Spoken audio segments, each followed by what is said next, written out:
This episode of Geek's Guide to the Galaxy is brought to you by Avatars, Inc., a new anthology edited by Anne Vandermeer, featuring stories by authors such as James S. A. Corey, Ken Liu, and Pat Cadigan. Read all 24 stories for free right now over at avatars.inc. So that's avatars.inc.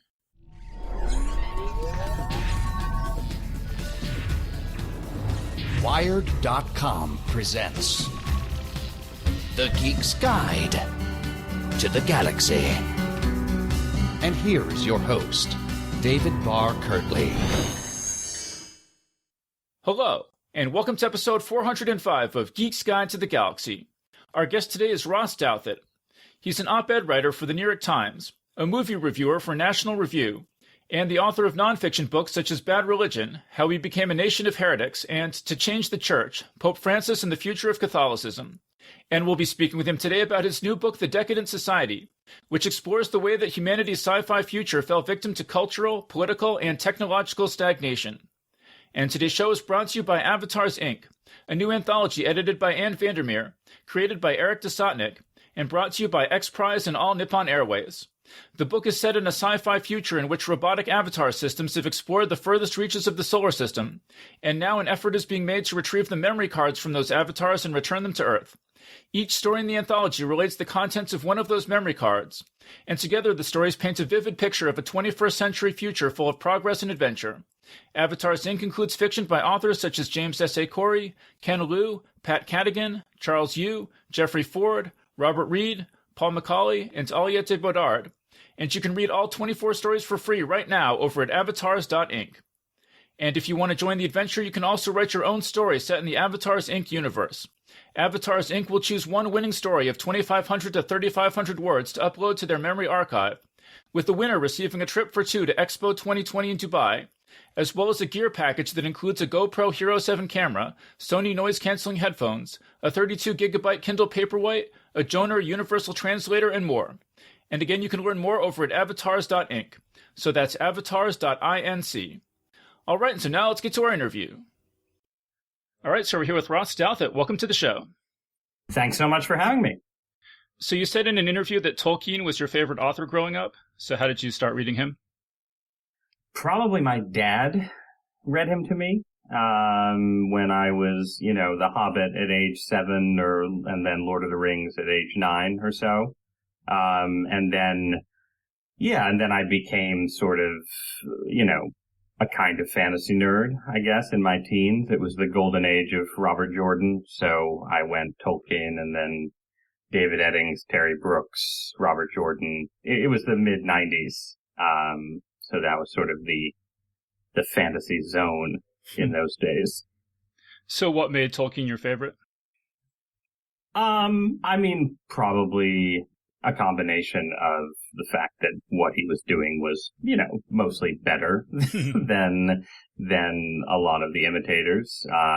Maybe more so than I realized at the time. I'm not sure that the first time I read The Sword of Shannara, I quite realized that it was literally a beat by beat remake of the arc of Lord of the Rings. But that, and also just, it was whatever your gateway into a genre tends to be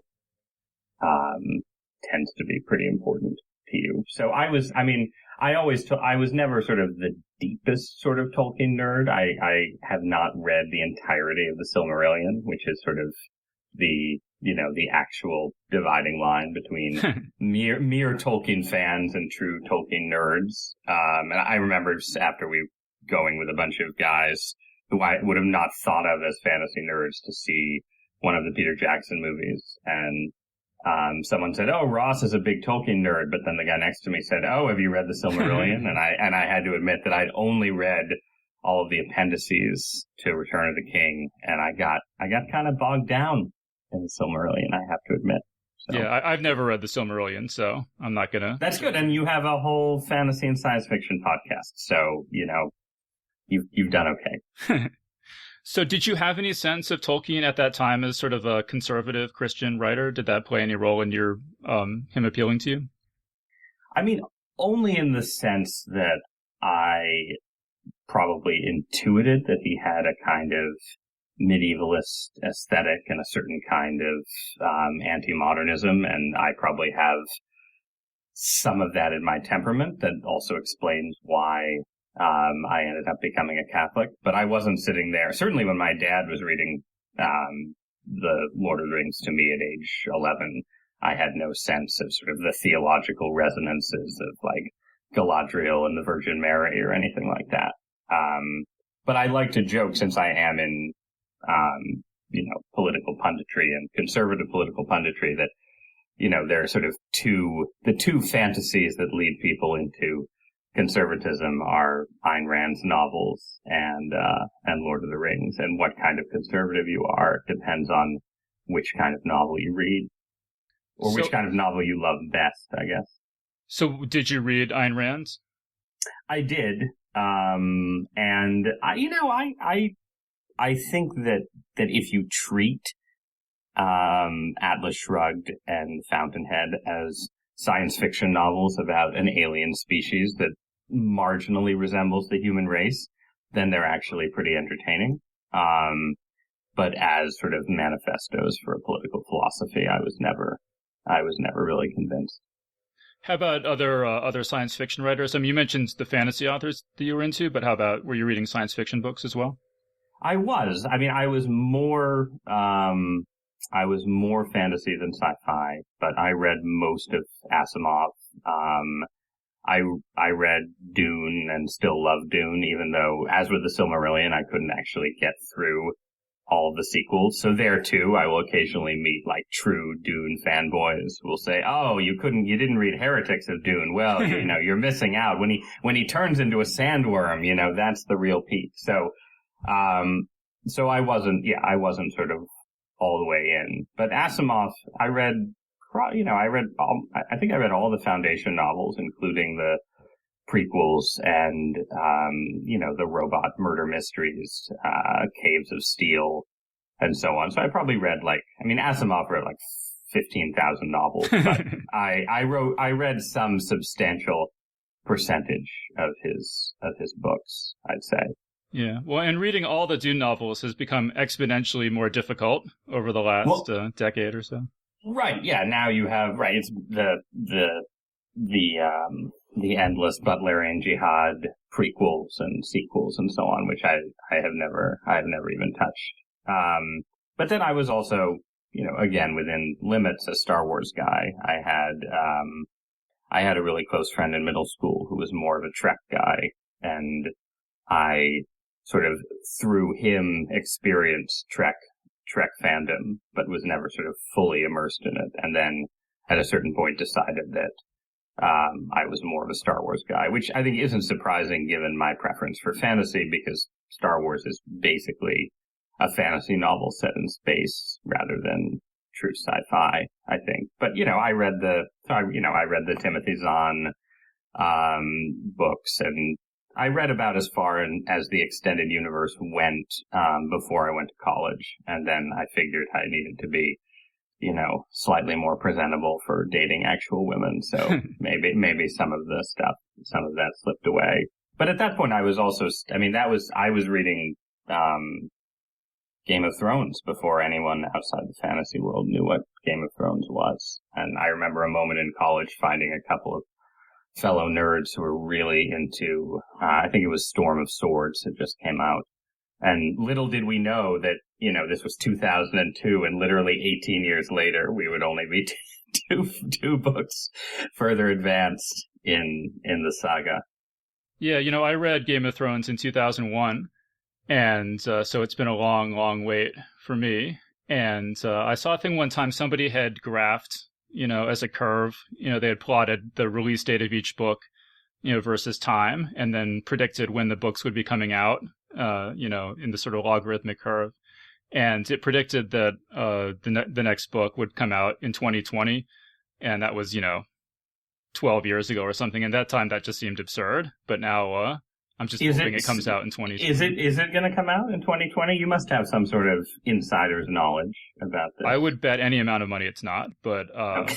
any all right. That's a strong bet. Yeah, I remember that it's A Dance with Dragons, right? Yeah, that's the last one. That actually came out, yeah. That actually came out. So that came out the year our first child was born. And I remember, really looking forward to it and reading it as like a break from the rigors of parenting over our summer vacation in Maine.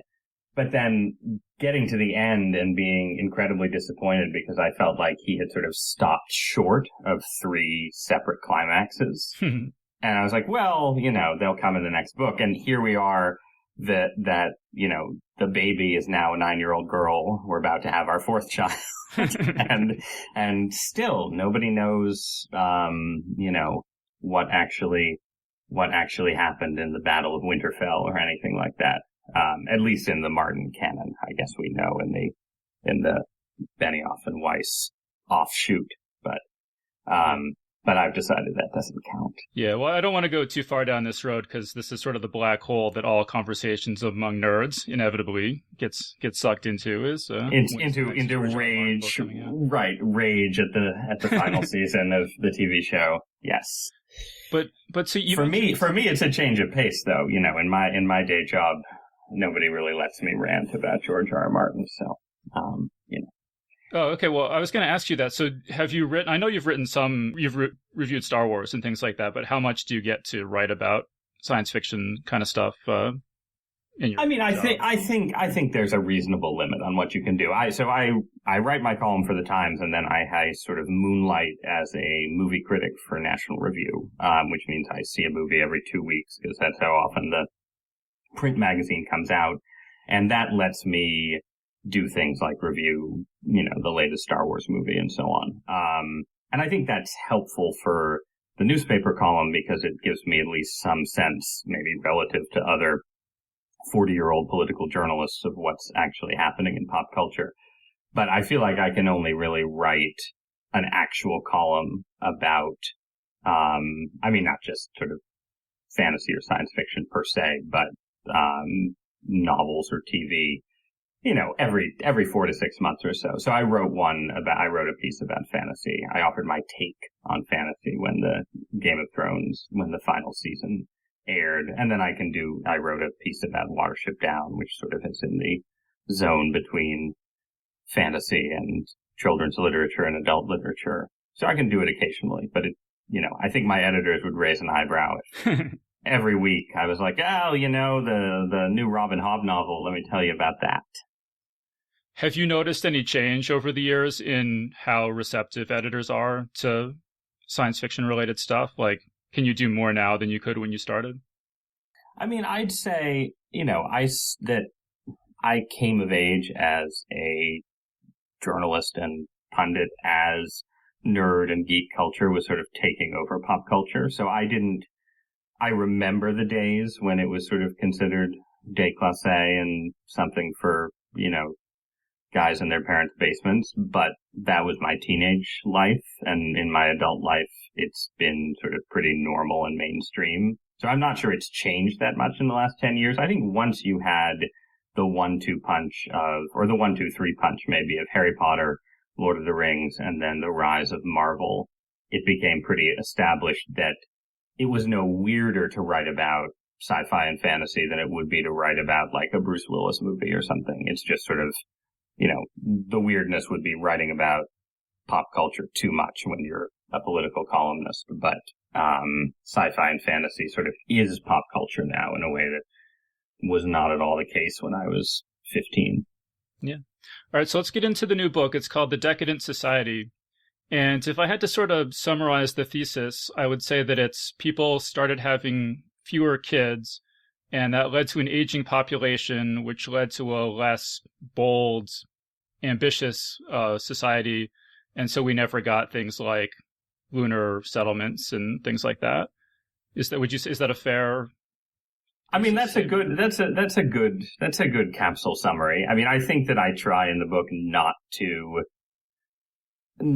pin too much blame on one particular thing. The idea of decadence, as I'm describing it, is that a lot of different forces are entangled. So it's not just people chose to have fewer kids and all the other trends I'm talking about flowed from that. It's that there's this sort of entanglement between the economic slowdown that we've had in the developed world since the 1970s, the fact that technological progress has been concentrated more and more just in technologies of sort of communication and simulation, and the fact that our political systems seem sort of gridlocked beyond repair, and then the fact, like you said, that people have fewer kids, society gets older, it gets less dynamic and creative, and all these things are sort of in feedback loops with each other. So, you have a technological slowdown, so you don't get as much growth, so people, find it harder to afford having kids, so they have fewer kids, so society gets less dynamic and creative, so you have less technological growth.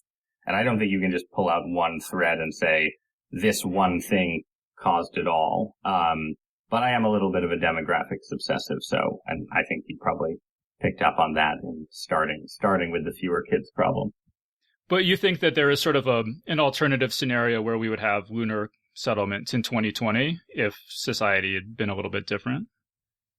Maybe, but maybe it runs the other way. Maybe if it had been slightly easier to build lunar settlements, other aspects of society here on Earth would be a little different, right? Because I don't want to make wild claims for what the space program could have accomplished, across the 1980s and 1990s. There are some pretty good reasons, the absence of amazing natural resources on the moon, the absence of a Cold War competition, why we didn't build moon bases.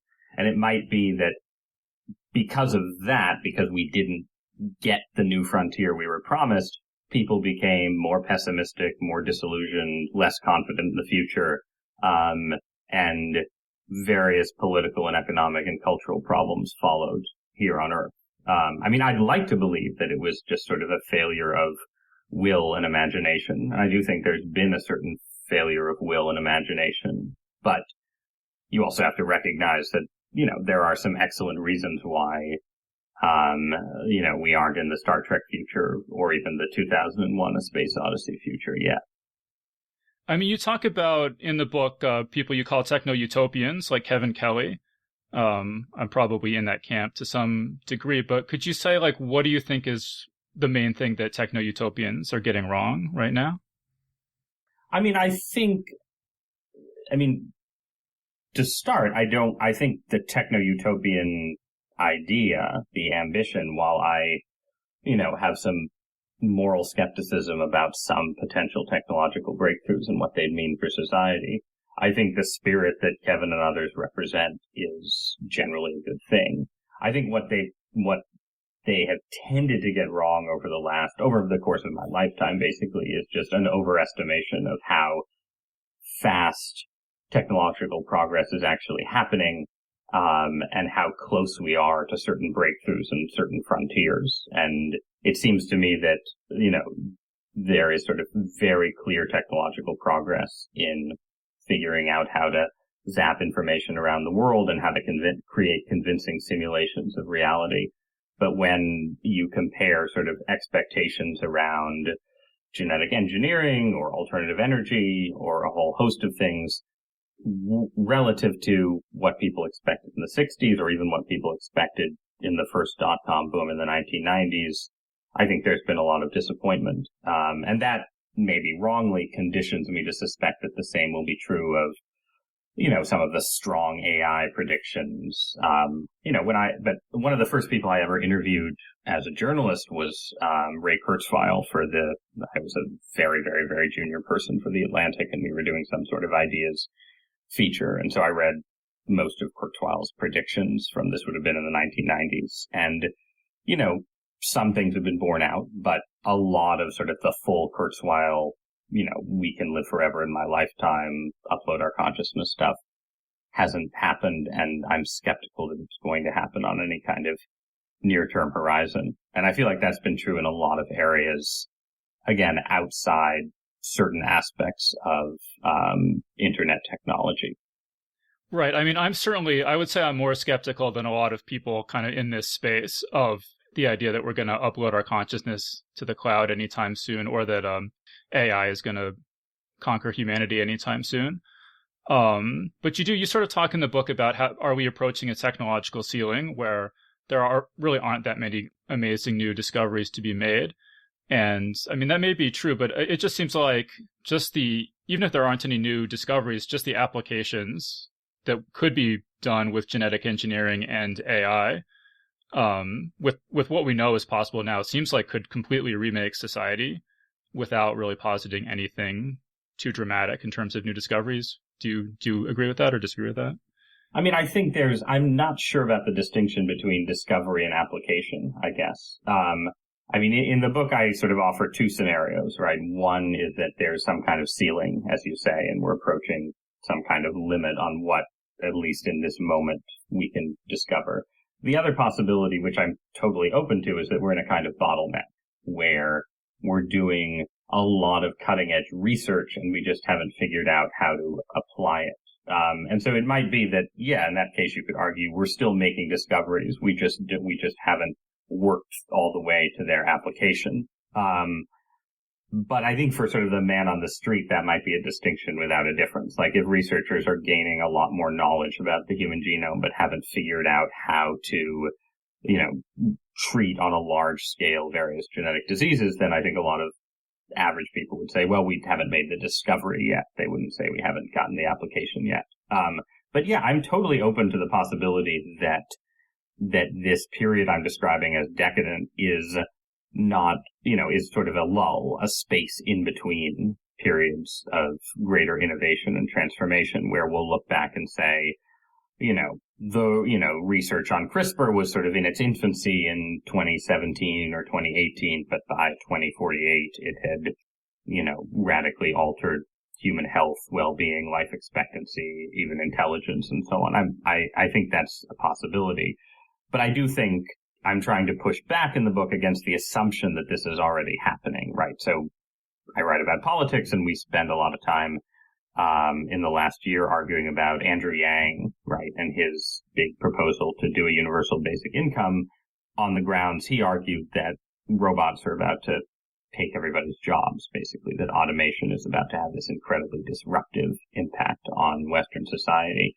And that might be about to happen, but it isn't happening insofar as we can see it in the data on economic productivity. You don't see the shifts in productivity you would expect if we were living through a true automation revolution. And I think there are a lot of examples of that where people look at the transformations in tech and assume that they're bleeding over into the rest of society. And in many cases, it's more that, tech has a lot of money and tries to transform the rest of society, and the result is a little more like Theranos or WeWork than it is a true revolution.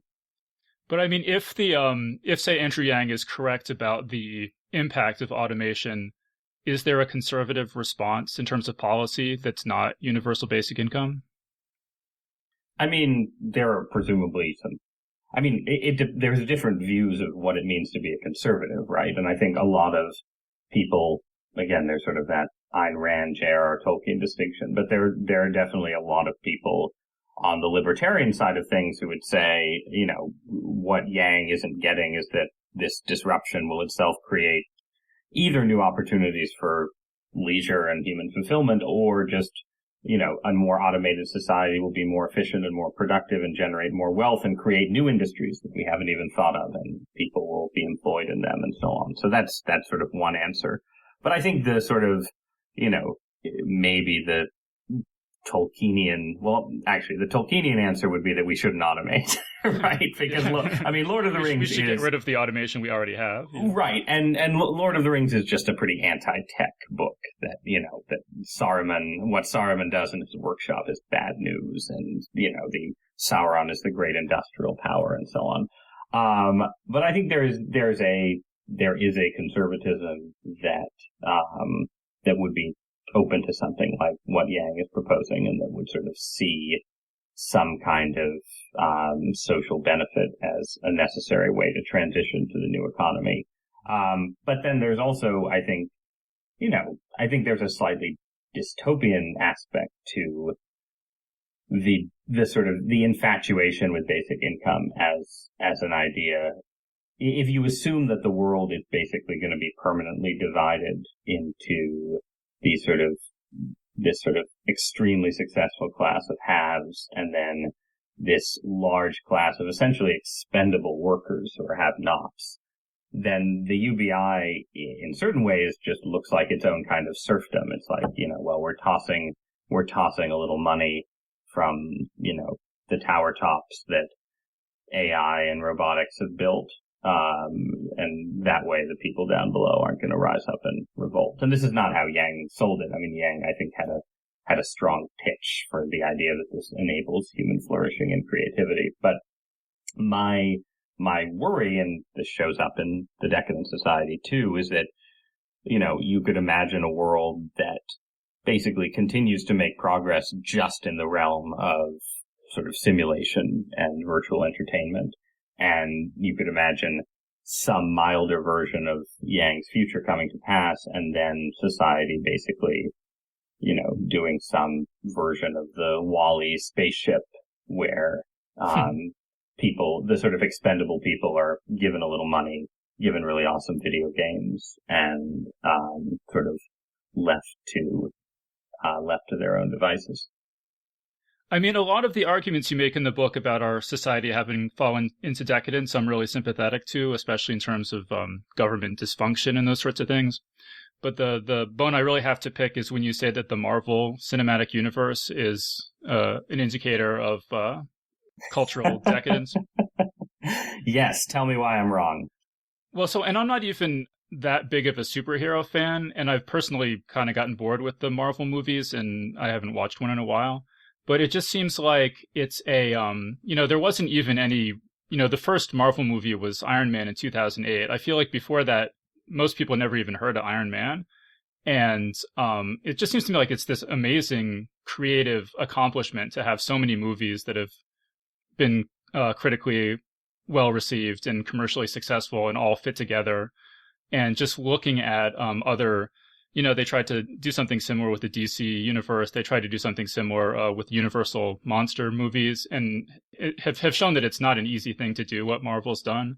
So I just think it's a great accomplishment. I mean, if they're still making them in 20 years, that would be more to me an argument for decadence. But to have a run from 2008 to 2018 or whatever, Infinity War, of adapting this sort of great American mythology using the latest technology, I just think is something. I'm glad that they're doing it, even if it's not something as I said, that I'm wildly passionate about. But it just seems like a real accomplishment to me. Yeah, and so I will concede this much. I think of the sort of in the world of blockbuster entertainment and sequels and reboots that I'm calling decadent.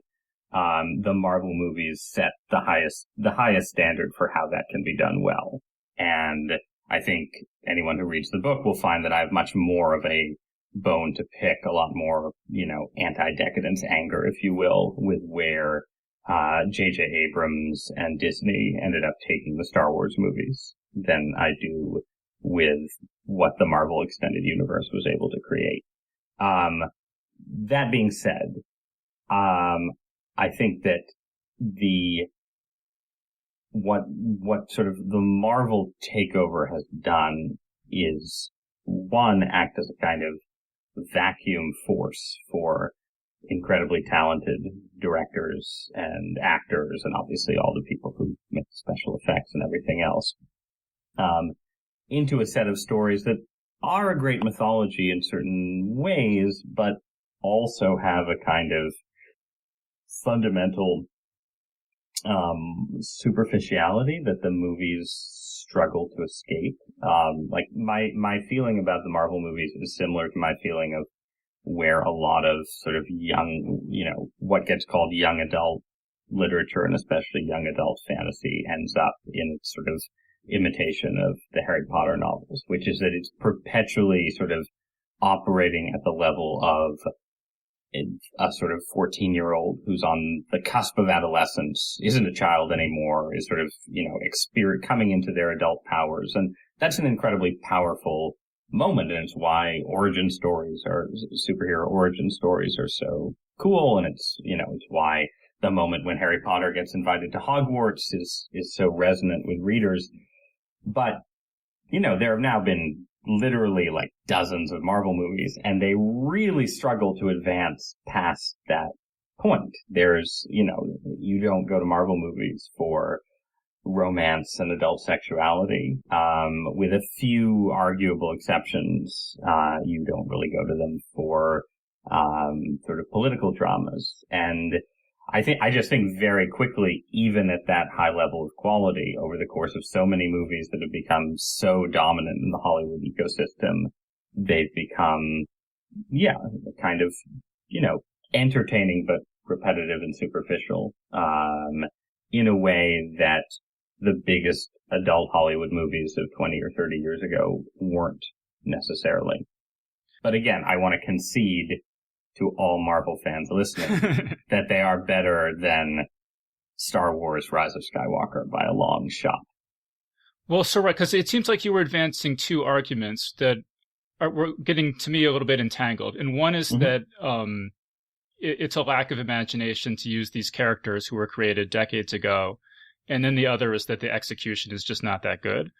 And I totally agree with you that the execution of particularly The Force Awakens and The Rise of Skywalker, I just thought were thunderously dull.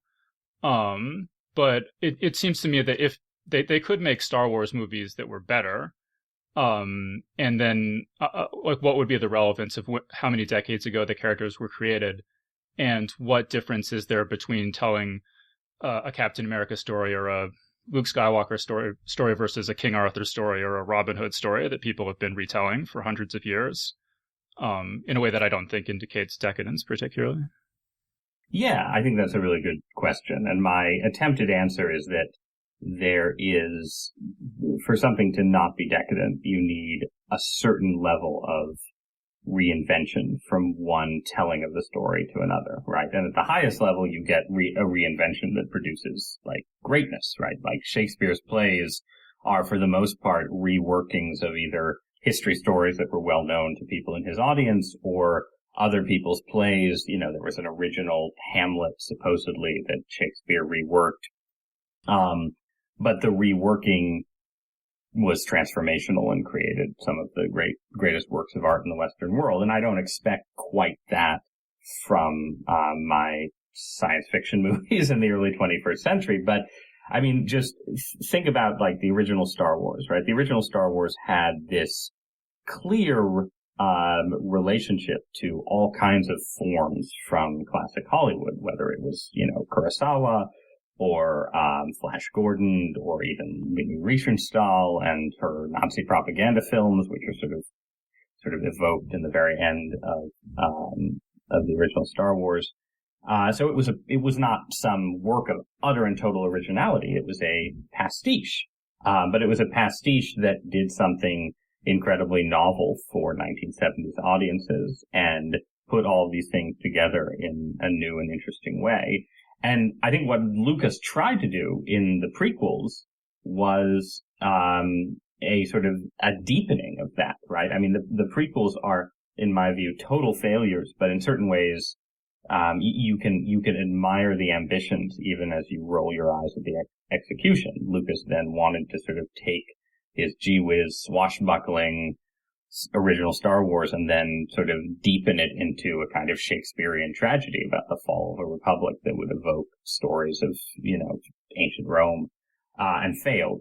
But then after that failure, what happens with the Abrams Disney movies is they're not doing pastiche. They're not sort of mixing and matching elements. They're not trying to dramatically reinvent the stories, even if they do, change the genders of the characters and so on. They're just telling the same stories beat for beat in a less entertaining way. And that to me is what sort of separates decadence from just, the reimagining and reinvention of classic stories that, that sort of is just part of how human societies tell stories, right? I mean, in the Arthurian world, you wouldn't want to just, take Mallory's Mort D'Arthur and just literally go beat by beat every time. I was actually just rereading Mary Stewart's Merlin novels, The Crystal Cave and The Hollow Hills and The Last Enchantment, which I think are a really interesting example of how you take something like the Arthurian mythos and do something really interesting with it by telling the story, in that case, from Merlin's perspective. And, and there are efforts to do that. I mean, the terrible King Arthur movie that, came out a few years ago, right, with Jude Law as Vortigern and, Chav King Arthur, so they called it. It's not that there isn't some desire to do that. It's that I think it's just harder under current cultural conditions for reasons that are sometimes a little bit hard to figure out, but I think are definitely there. Well, I have a lot more I could say about that, but I have a couple more things I want to get to before we run out of time from the book. So you said we'll save the deep dive into the mythos of Camelot for another. Yeah, all right. But so you point one of the just a quote from the book. You say in Japan, 45% of women ages 16 to 24 and a quarter of men were, quote, not interested in or despised sexual contact.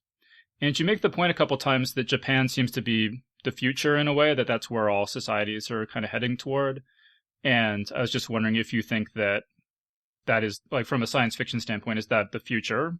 Or, like, how plausible of a future is that, where sex just becomes less and less important to people and becomes more and more mediated by technology, like in Demolition Man or something like that?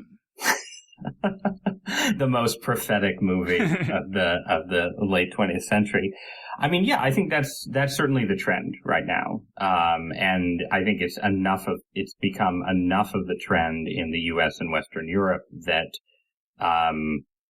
there used to be a thing where people would write articles, in Western media about some particular aspect of Japanese culture, the role of video games, or, relations between the sexes or the declining birth rate. And the tone of the article would be, isn't Japan weird?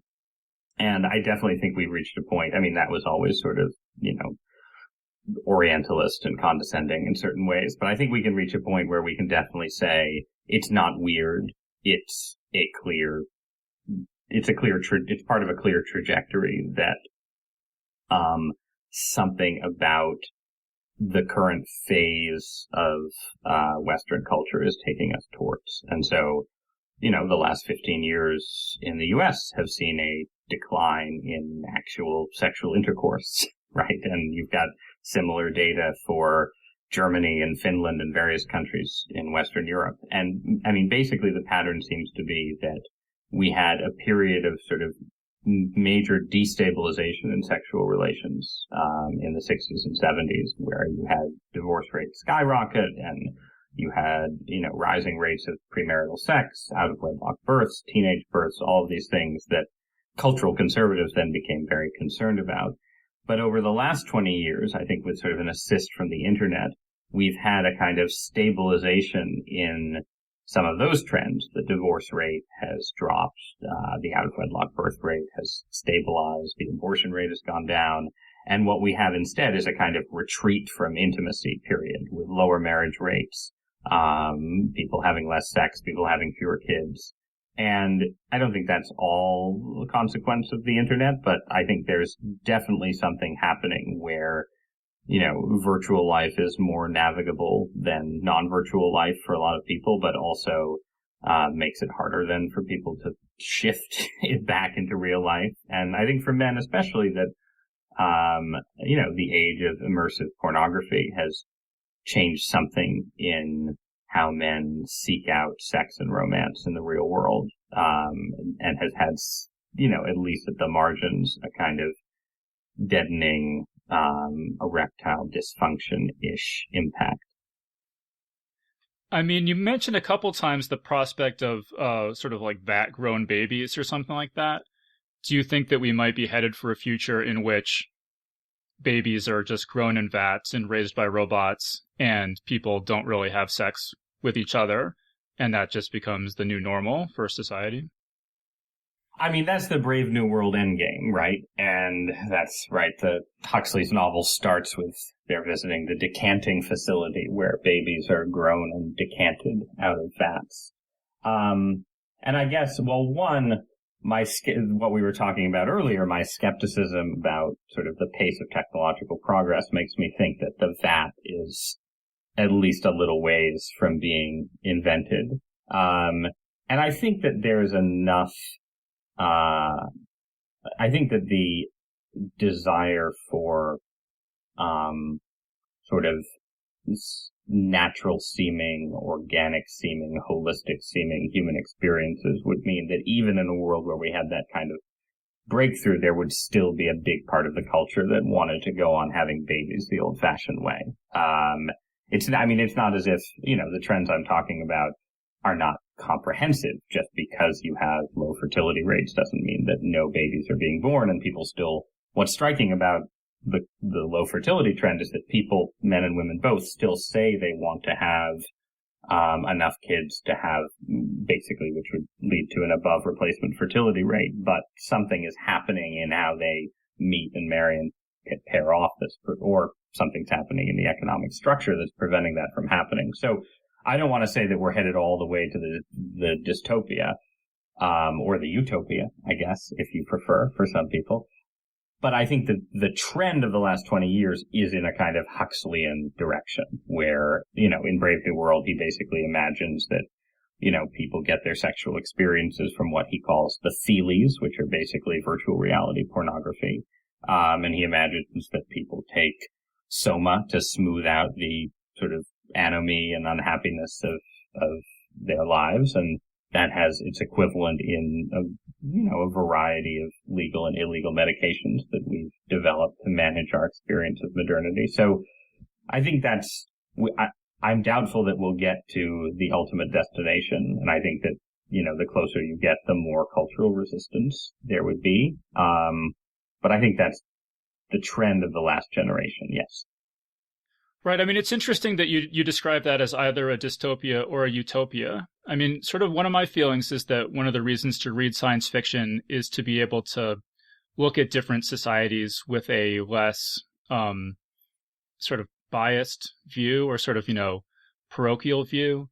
And that, I feel like so many people would look at the scenario of, the babies are grown in vats and people have VR sex all the time as just it's bad because it's unfamiliar or different or new. And I feel like I would want people to look at it on its merits. And I'm not persuaded it would be a good thing, but I'm just saying, it seems to me to be a good capability for people to have, to be able to look at a scenario like that and judge it on its own merits rather than just reject it because it's unfamiliar. But I don't know if you have a different take on that. I mean, I think that impulse is real, where the new is just unfamiliar and sort of judged on that basis, judged negatively. At the same time, I think it coexists with a pretty strong tendency in our society to assume that the new is inevitable, right? And so, the sense, for instance, if you're worried about like the impact of growing up online on kids, the assumption is, well, we've had this technological development, and even if there are problems with it, there's just no going back. And so I could imagine a scenario where we get the baby vat grower and some people complain, but the cultural attitude is, well, we have this invention where we obviously, we're obviously going to use it. But there's definitely a way in which this book is in certain ways more sort of futurist and more pro-technological change than you might expect from my sort of affinity for Tolkien. But I think I retain enough of the Tolkien-esque spirit that the visions of the future that I find most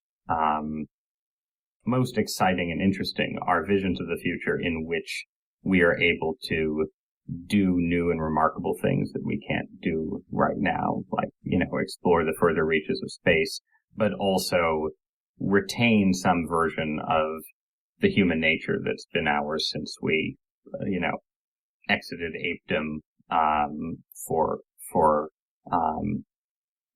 whatever the Homo sapiens experience has been.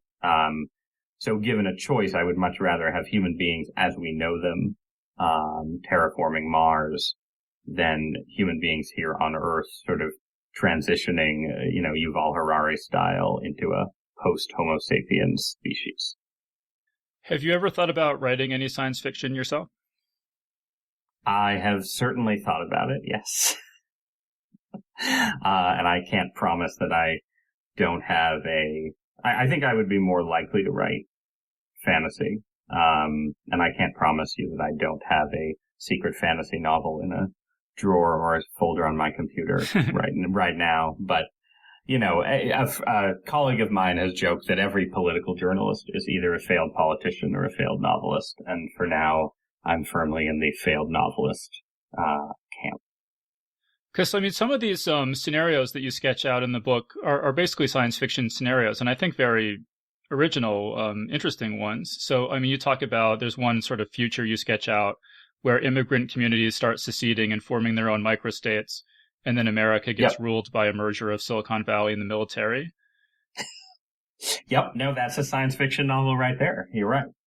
And that's, I think that is, I'm very interested in sort of transformed scenarios for the human future. And one of the arguments I make in the book is that, in fact, what I'm describing as our decadence might be pretty sustainable, and you might not get over the next few generations the kind of transformations that people expect. Like, we might flash forward 50 years and the US and China and sort of the world order still looks vaguely the way it looks right now, and people maybe live a tiny bit longer, and we have a little slightly better treatments for cancer, and our Oculus Rift headsets are more amazing, but the world won't have changed that dramatically.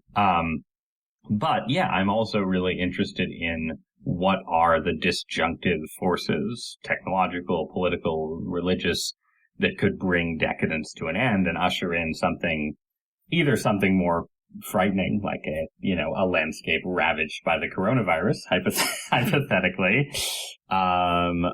or something that looks more like a renaissance or an age of exploration.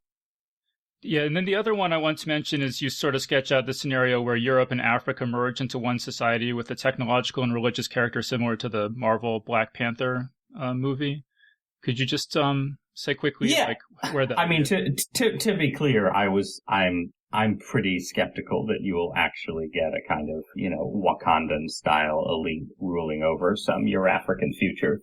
But I do think that if you're looking for a point of stress and transformation in the world order as we know it, that the relationship between Europe, which is one of the richest areas in the world, one of the oldest areas in the world, getting older, its population is likely to shrink, and then not so much the Muslim Middle East, although that obviously has its own fraught relationship to Europe, but sub-Saharan Africa, which is the one part of the world where population growth is still surging.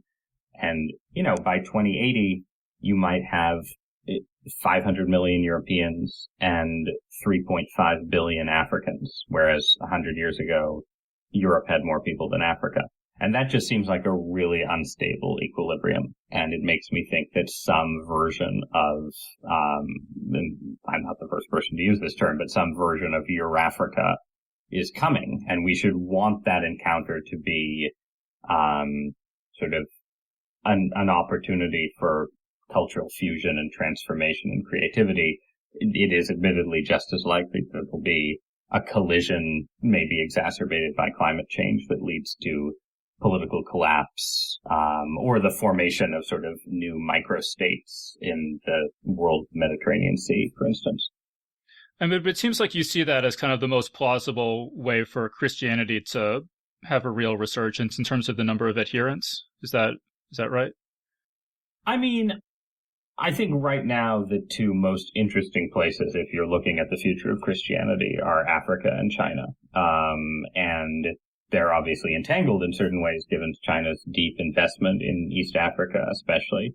But in Africa, you have this incredibly fast-growing society that has, that is not becoming less religious so far as it modernizes, and has incredibly potent, Catholic and Protestant both, but maybe especially sort of evangelical forms of Christianity that, in some way or another are going to change Europe, right? The future of European Christianity is probably going to be defined by immigrants from Africa over the next 50 years.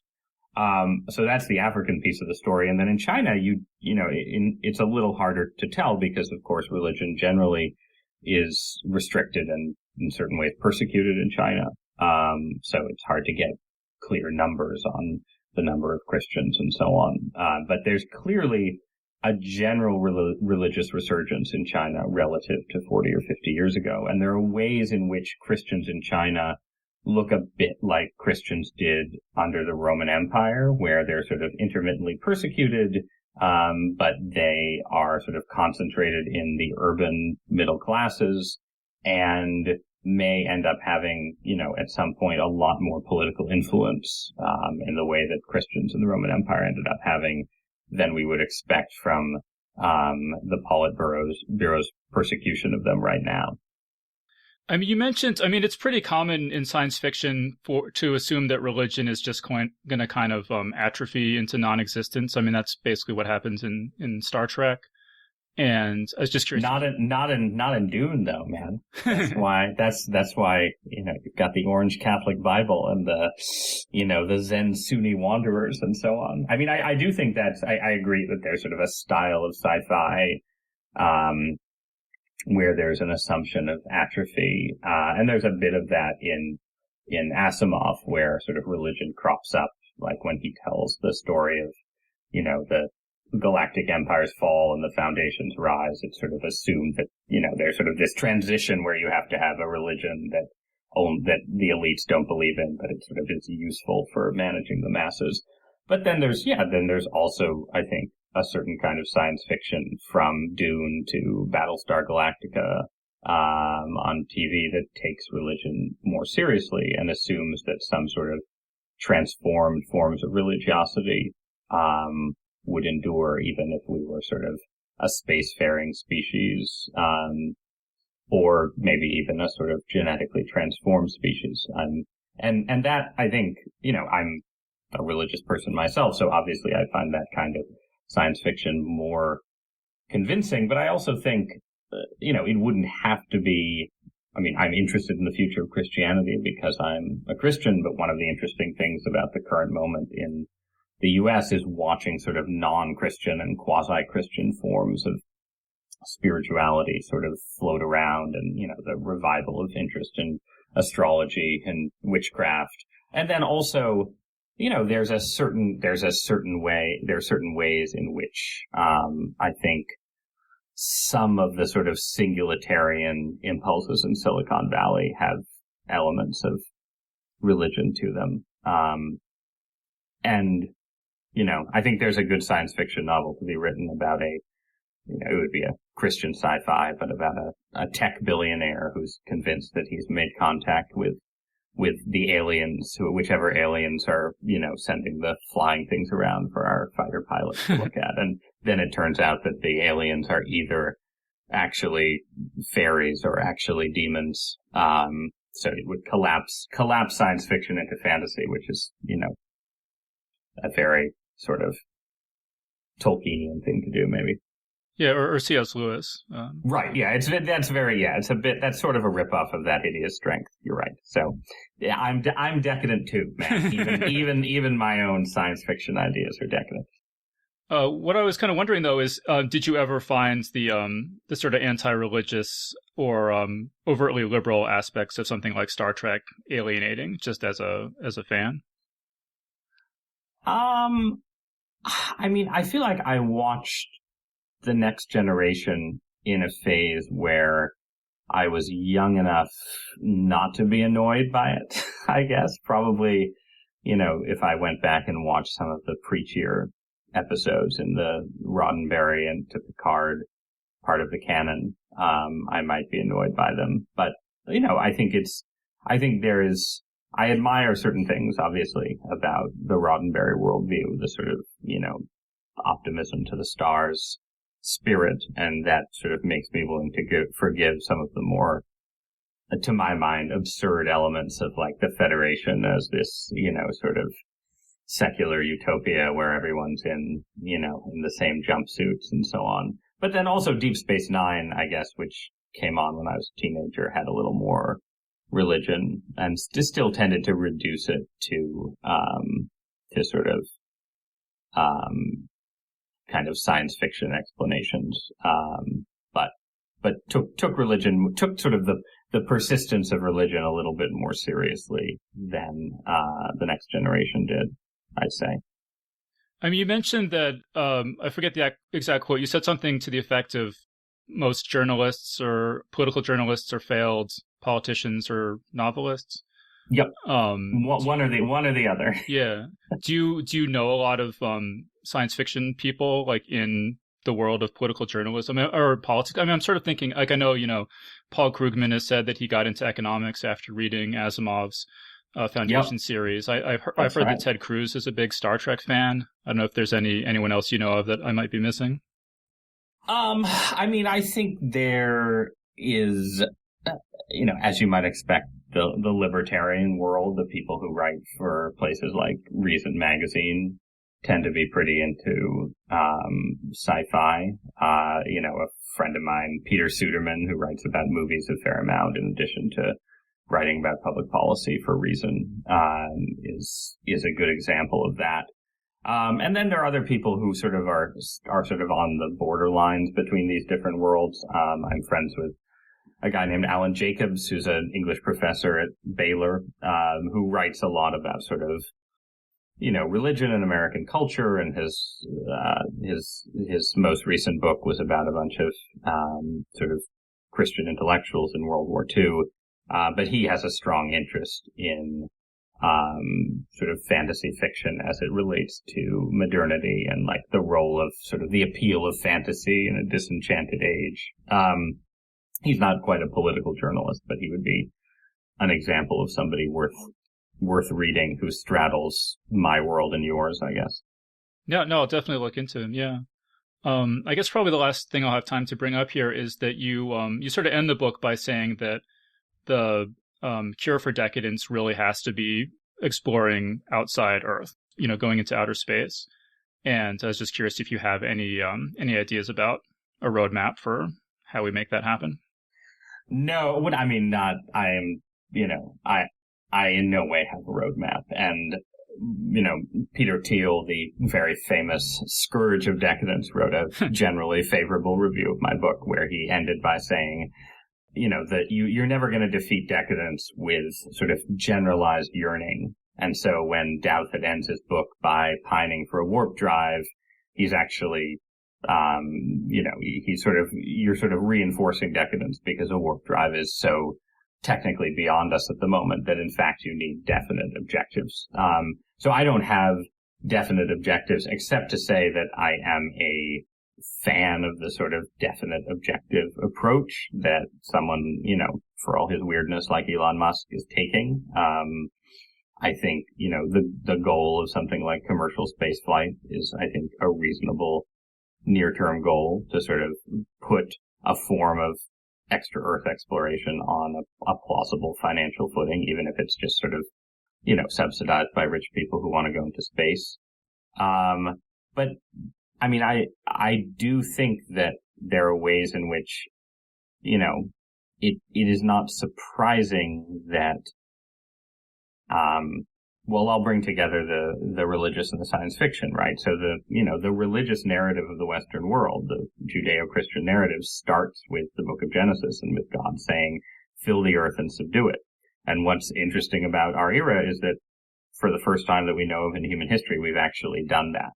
And so I don't think it's surprising that this is sort of a moment of total uncertainty about where our society is going.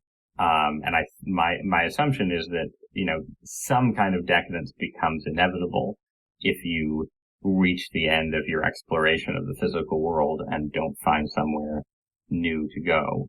And that is sort of why, it's why as someone who believes that history actually has a purpose and that we are here for some reason, I'm, as much as I don't know how to build the warp drive, I do sort of expect that, if the end of the world doesn't arrive eventually, we will actually get into those vastnesses that surround us right now. I certainly hope so. I think that's a really good note to end on. So we've been speaking with Ross Douthat about his new book, The Decadent Society. So Ross, thank you so much for joining us. Thanks so much for having me. This was a lot of fun. And that was our interview. So big thanks again to Ross Douthat for joining us on the show. And remember that Geek's Guide to the Galaxy is made possible thanks to support from listeners like you. So if you enjoyed the show and want it to continue, please sign up to give us $1 or $2 per episode over at patreon.com/geeks. And if you'd rather make a one-time contribution, you can do that via check or PayPal over at geeksguideshow.com/crowdfunding. So big thanks again to everyone who's contributed. We really appreciate it. I also want to thank the new anthology Avatars Inc. for sponsoring today's show. Learn more over at avatars.inc. Alright, so that was our show. So thanks everyone for listening, and we'll see you next time. The Geek's Guide to the Galaxy is a production of Wired.com. For more information about the show, visit geeksguideshow.com. To learn more about your host, visit davidbarrkirtley.com. Music and voiceover produced by yours truly, Jack Kincaid. If you enjoyed this program, tell your friends. If you didn't enjoy it, tell no one. Thank you for listening.